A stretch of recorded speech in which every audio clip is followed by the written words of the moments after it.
So, you finally chose the perfect floor for your home. It was probably a long and nerve-wracking process with the thousands of different flooring options available on the market today. And just as you thought you were done with making the difficult decisions, your installer asks you, so what direction do you want to lay the floor? This may be something you never considered before, but is very important.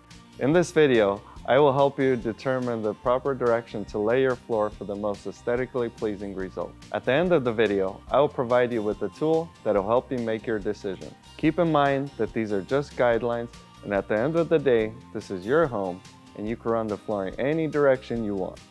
Rule number 1, determine the direction of the light in your home. In most cases, you will want to run the flooring parallel to the incoming light. If most of the windows in your home are in the front and the back of your house, you will want to run the flooring front to back. If you have windows facing in all directions, you may want to consider where the sun rises and sets and running the flooring parallel to this direction. Rule number 2, running the flooring perpendicular to the front door.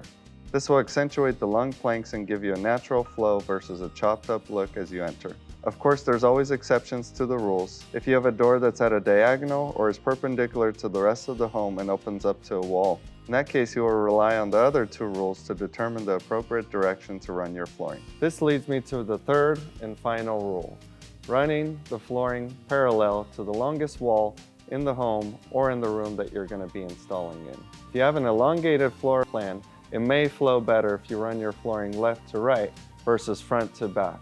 This again will create a natural flow throughout most of your home. If the floor you chose allows you to seamlessly change the direction, you may want to consider this option. This is typically done when you have a long hallway perpendicular to the rest of the house or a room perpendicular to the hallway. This would require that you have a hardwood floor that is random in length or a loose lay vinyl. The reason this will not work with most laminates or other floors with a locking system is because typically they are fixed lengths and you have to cut the edges to stagger the planks during installation, meaning you will not be able to lock the flooring in and will have to hide the cut edge with the trim molding. This will definitely take a little bit more planning on the installer's side to make sure that the seam lines up perfectly during the installation.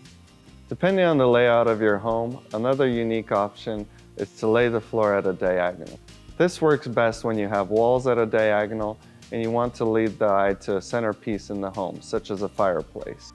Be careful when choosing this option because if the layout of your home does not call for this, you may be leading the eye in a direction you do not want it to go. If you are still unsure as to what direction you want the flooring to lay, there's an app for that. With advancements in technology, specifically augmented reality, you can now see how a floor will look in your home prior to installation. The great news is you don't need to download any apps.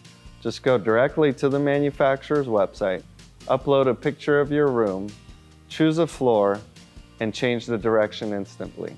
I'm a very visual person, and this tool has helped me, as well as my clients, to visualize the floor prior to installation. I have added a few links in the description down below to manufacturers that currently offer this powerful tool. If you found this information helpful, click the like button, subscribe to our YouTube channel to get updated on the latest and greatest in flooring products and helpful tips. Until next time, I'm Ben with Corona Hardwood, flooring you can trust.